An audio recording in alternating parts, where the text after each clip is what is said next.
Et maintenant, saviez-vous que le pire cas d'hyperinflation s'est produit en Hongrie en 1946? Le taux d'inflation a atteint, attention, 41 900 billions pour cent. Cela veut dire 41,9 fois 10 à la puissance 15.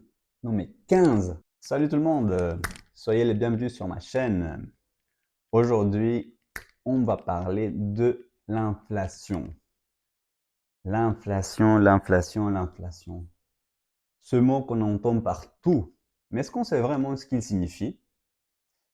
Imaginez que vous allez au marché aujourd'hui et avec votre argent, vous achetez du pain, des œufs et du lait sans problème, non souci. Alors maintenant, avec la même somme d'argent, projetez-vous dans un an. Vous ne pouvez acheter que du pain, ou que du lait, ou que des œufs. Ça dépend de vous. Voilà ce qu'est l'inflation. Quand les prix grimpent et que nos salaires ne suivent pas.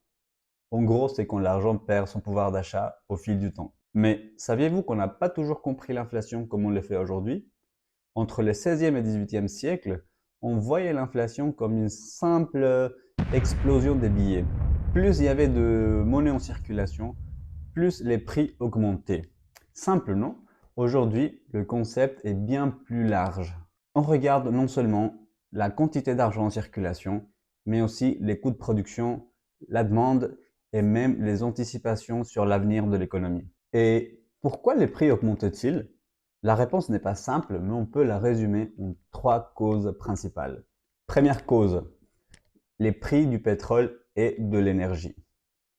Le pétrole est comme le roi de l'échiquier. Quand son prix monte, le reste est impacté. Non seulement l'essence devient plus chère, mais aussi le transport, les plastiques et même la nourriture qui doit parcourir des longues distances pour arriver dans nos assiettes. Si l'électricité, le gaz ou les carburants augmentent, ces coûts se répercutent sur tout ce qui dépend de l'énergie.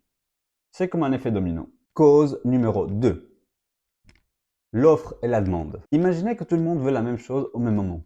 Des places pour un concert, des avocats hors saison ou des consoles de jeux à Noël. Si la demande dépasse l'offre, bien évidemment, les prix montent. C'est une règle de base des marchés que l'on observe régulièrement. Et cause numéro 3, la dévaluation de la monnaie. Quand une monnaie perd sa valeur par rapport à d'autres, tout ce qui est importé coûte plus cher. Pourquoi? Parce que les entreprises ont besoin de plus d'argent pour pouvoir payer les matières premières qui proviennent de l'étranger. Et bien sûr, cette hausse finit par se refléter dans le prix final des produits.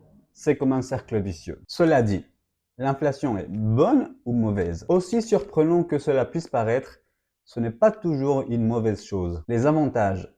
L'inflation réduit la valeur réelle des dettes. Si vous avez un prêt et que vos revenus augmentent avec l'inflation, rembourser devient plus facile car l'argent que vous utilisez pour payer vaut moins que lorsque vous avez emprunté. En plus, une inflation modérée encourage l'investissement et la dépense. Pourquoi? Parce que si vous gardez votre argent, il perd de la valeur. Maintenant, les inconvénients de l'inflation. Elle réduit le pouvoir d'achat. Avec la même somme, vous achetez moins. Ce qui touche particulièrement les personnes à revenus fixes comme les retraités. En outre, une inflation élevée ou instable génère de l'incertitude économique, ce qui complique la planification pour les entreprises comme pour les familles, réduisant ainsi l'investissement et l'épargne. Et du coup, pourquoi ne pas viser une inflation zéro?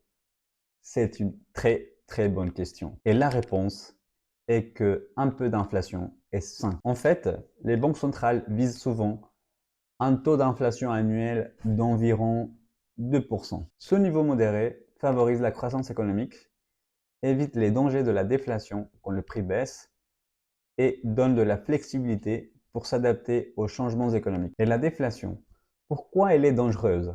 Facile. Quand le prix baisse, les gens retardent leurs achats en espérant que tout soit encore moins cher demain. Cela réduit la demande, les entreprises vendent moins et à terme, cela peut entraîner une récession. Parlons maintenant de quelques exemples extrêmes. L'inflation la plus élevée au monde aujourd'hui est le Zimbabwe, avec une hausse annuelle des prix de 635,31% en 2024. Pour donner une idée, ce qui coûte aujourd'hui un franc ou un euro pourrait coûter 7 euros et quelques l'année prochaine. Et maintenant, on a déjà parlé de l'inflation la plus élevée.